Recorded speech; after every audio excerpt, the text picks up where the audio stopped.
Hey everybody, welcome to another yoga lab. I want to talk today about some techniques that have helped me in the past for learning how to prepare for jump backs or floating back from Uttanasana to plank or chaturanga. And this usually happens in the styles of Vinyasa Flow and Ashtanga Vinyasa especially. So why don't we get right into it? I'm going to work specifically with the shoulders and also a little bit of the midsection because it's very important when we're learning jump backs to try and keep the thighs as close to the ribs as possible, and then doing a couple of things with our shoulders. So let's take a look at the shoulders first. If you take your arms out in front of you, palms facing away, spread your fingers, and just practice pulling with straight arms your arms back into your shoulders. So this is retraction.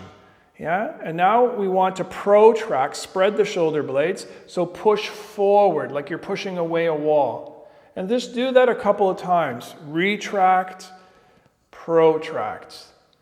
And just go back and forth and notice how that feels in your body. Where do you feel this in your shoulders? What muscles are activating? Yeah? And then what we want to do here is when we're going into protraction, we don't necessarily want to round the shoulders a lot here. Yeah, that's really unnecessary. So when you come back into retraction, come a little bit forward into protraction without rounding the upper back too much here, okay? And I always find squeezing the outer armpits towards each other helpful, yeah, in activating latissimus dorsi, and to some extent serratus anterior under your armpits. So let's put that into action here on the floor here. And you can do this in cat-cow posture first to have a little bit less weight on your shoulders, but I'm going to do it in plank. So if I'm going to bring my body into plank here, I'm going to practice keeping my arms straight, having my elbows over my wrists, and I put pressure into the base of the index finger knuckle. And I'm going to let my shoulder blades come towards each other, retraction, and then I'm going to push the floor away and spread my shoulder blades without rounding too much. And just really just focusing on working with my shoulder blades, my scapula, in retracting and protracting here a few times. Okay? And once you've done that a few times, and I'm sure you're going to feel that a little bit, take a rest. And then we can apply some of that now into something that we can work with from keeping the thighs to the ribs a little bit more. And one of the postures that I learned that was very useful but not very fun, I'll be very honest with you, was Lolasana, yeah, pendant pose.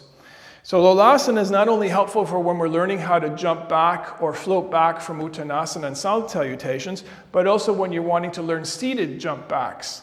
So let's start it really slow here. Take the hands on blocks, put the blocks on the lowest level so you don't risk any wrist injury.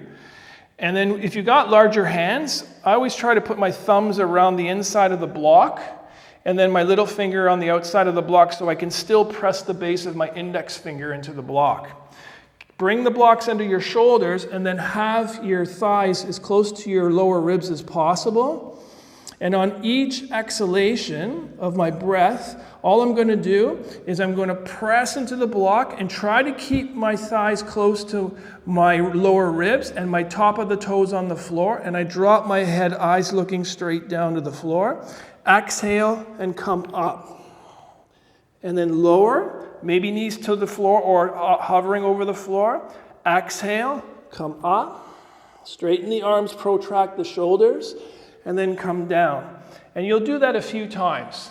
Okay, so don't overdo it, especially if you're just learning it.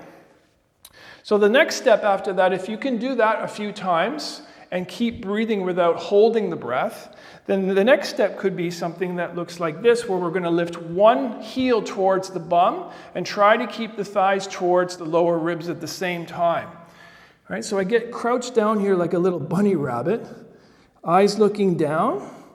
And I'm going to practice protraction of the shoulder blades. I'm going to exhale, press up, and pull my right heel to my bum and come down. Exhale, press down, come up, left heel to my bum.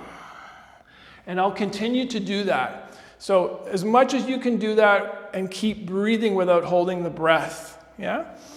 So when that feels okay, then the next step would be, I'm going to try more or less coming into a fuller Lolasana. So I'm going to take my right ankle over my left ankle.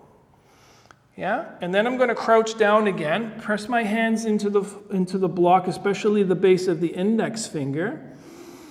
And then when I start to lift up, I'm thinking in my mind, thighs to ribs, thighs to ribs, thighs to ribs. Eyes looking down, and I'm going to pull my right ankle to my left ankle, and then pull up and come down. Keep the thighs to my lower ribs, press up, and come down.